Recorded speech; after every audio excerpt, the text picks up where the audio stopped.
5 seconds.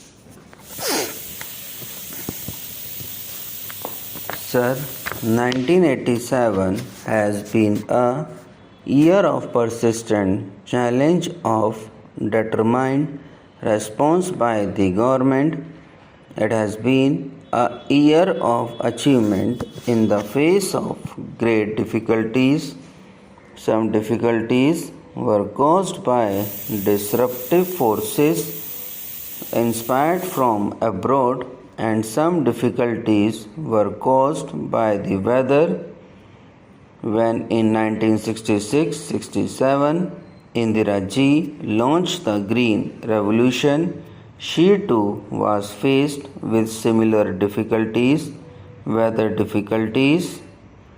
It was her far-sightedness that has given our economy the strength and resilience with which it has met the present crisis, with which we have been able to meet the present crisis entirely through our efforts and our endeavor. We have not carried the begging bowl to anyone. We have not compromised on our freedom of action. At that time, Indira Ji's strategy was opposed by many experts and technicians. It was opposed by certain myopic elements in the opposite benches. Indira Ji prevailed because of her faith in the efforts of our Kisans, because of her confidence in the ability of our scientists, because of her trust in the performance of our extension workers. She assured farmers of the required inputs at reasonable prices despite the burden of subsidizing on our economy. She gave the farmers remunerative prices as the cardinal principle of the new strategy.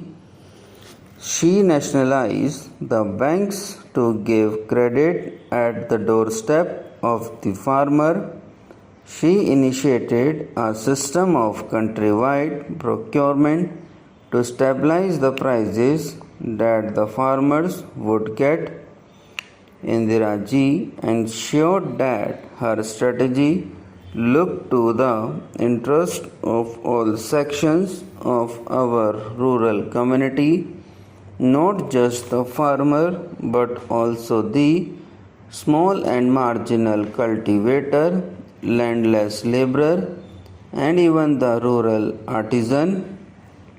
We doubled our output in 2 decades because of her integrated vision of rural India, her sympathy and understanding for each segment of our rural society, because of her assiduous attention to inputs, to cost, and to subsidies. Today, after 4 years of bad monsoon, 2 years of poor rains, followed by 2 years of severe drought, we can hold our heads high and look of severe drought into the future with confidence, because Indira Ji laid the foundation which are sure, sound and secure. Our drive to maximize the Rabi output is meeting with encouraging success. We hope to limit the shortfall to 10%, but the problem is not entirely over. During this past year, we have done much to mitigate the distress of drought. Relief programs have been handled efficiently by and large by all the states. The ceiling of assistance has been put at the high level of rupees 1400 crore, with almost half of it earmarked for Gujarat and Rajasthan, as they were the most severely hit. Surcharges on taxes have been used so that the poor burden does not fall on the poor, and only the rich have borne this burden. Using food grains buffer stocks, we have launched programs to generate employment, to build assets, to caution against further droughts. Through worthwhile relief schemes, we have ensured that expenditure on relief became expenditure on development. We have rushed fodder from areas of surplus to areas of scarcity. Special schemes for drinking water have been implemented, and we have taken up special programs for boosting the demand for the output of the village artisans and the handloom weavers. This is especially important because these are sections who normally get left out, and they face very severe consequences of the side effects of a drought.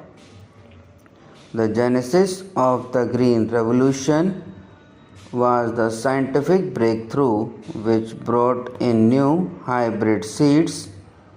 It was also a complete package of inputs to the irrigated land, leading to self-sufficiency in food grains. We must now ensure that there is no leveling of our food grains production.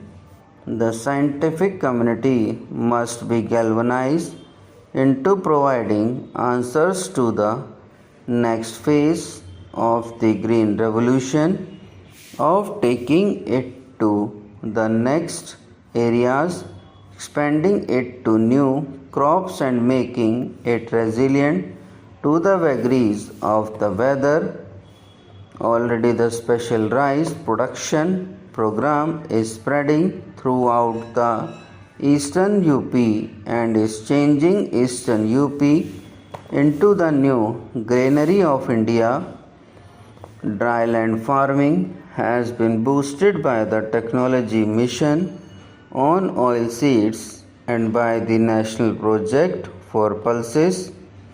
The primary cause for our not surpassing the 1983-84 record food grains crop has been the weather, and it would therefore be reasonable to hope for a better monsoon this year. Our objective must remain to regain the momentum of the 6th plan. In the 7th plan, we will give a new thrust and a new impetus to agriculture. We have given careful attention to agriculture already. I have held review meetings at various levels, and I have given special direction to the Planning Commission to revamp the plan for agriculture. I have instructed them to reorder the priorities to give agriculture the highest importance. I have asked them to furnish a detailed district-wise crop plan for the coming season.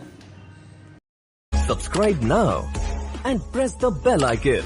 Never miss an update.